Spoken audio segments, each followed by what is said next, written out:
Marcus finally asked the question that had been haunting him. Why me? The agents inside the underground control room looked at each other. Then one of them answered. Because you were the first one to notice the mistake. Years earlier, Marcus worked nights digitizing old newspaper archives.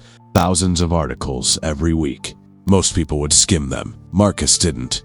One night he noticed something strange. In an old article from decades ago, the first letters of each paragraph spelled a location, year 19. Marcus ignored it, until another article spelled a time. Then another revealed instructions. Marcus had stumbled onto the code completely by accident, but the system noticed him almost immediately, and it started watching. Alarms suddenly erupted across the command center. Red lights flashed on every monitor. Agents rushed toward the screens. What happened? Marcus asked. One of the analysts spoke quickly. Someone just exposed the code. On the screens, live news footage showed chaos in the streets of several cities. Crowds gathering, police sirens, helicopters. At the center of it all, a man wearing a blank white mask stood on top of a van, shouting through a megaphone. He held newspapers in both hands. He was pointing at the letters, showing the hidden code. The news is lying to you. The masked man shouted. They're sending secret orders through the stories. Panic rippled through the streets.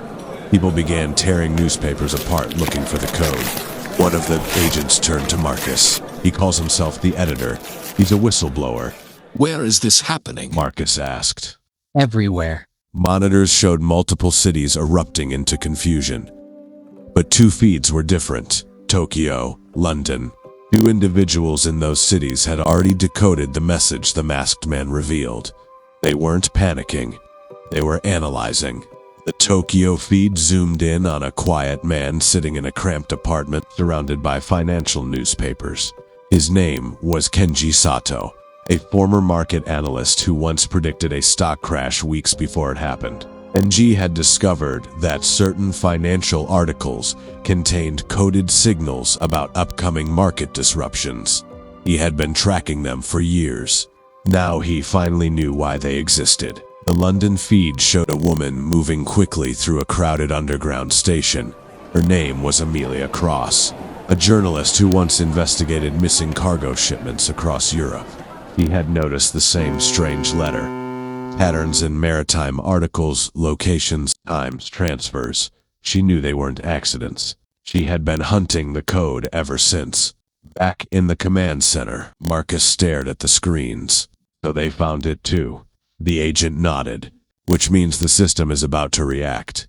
Suddenly the security alarms changed tone. A deep mechanical warning echoed through the facility. Multiple intruders detected. The masked whistleblower had just uploaded something online, a full breakdown of the code. Millions were now looking for it. The system had gone into emergency mode. The lights flickered, then the building shook. An explosion rocked the upper level of the facility. Smoke filled the hallway. Agents grabbed weapons. Someone breached the building. One of them shouted. Marcus barely had time to react before two armed figures crashed through the door. They weren't government agents.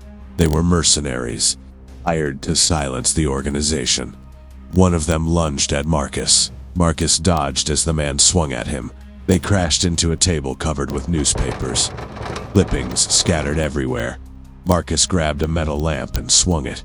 The mercenary collapsed. Across the room, another agent tackled the second attacker. A brutal fight erupted. Glass shattered. Computers sparked. Alarms screamed. Marcus stumbled back, breathing hard. The room was chaos. Outside, the streets of multiple cities were filling with panic. Tokyo, London, New York. Millions were discovering the code. The world was beginning to see what Marcus had uncovered, and the system that controlled it was starting to fight back. On one of the monitors, the masked whistleblower appeared again. The white mask stared directly into the camera. Then he spoke calmly. This is only the beginning. Behind him, someone stepped into the frame. Marcus leaned closer to the screen. It was Kenji Sato, and standing beside him, Amelia Cross, 3 people who had uncovered the truth, 3 people the system could no longer hide. And now the entire world was watching. If you want to see part 5, like the video now!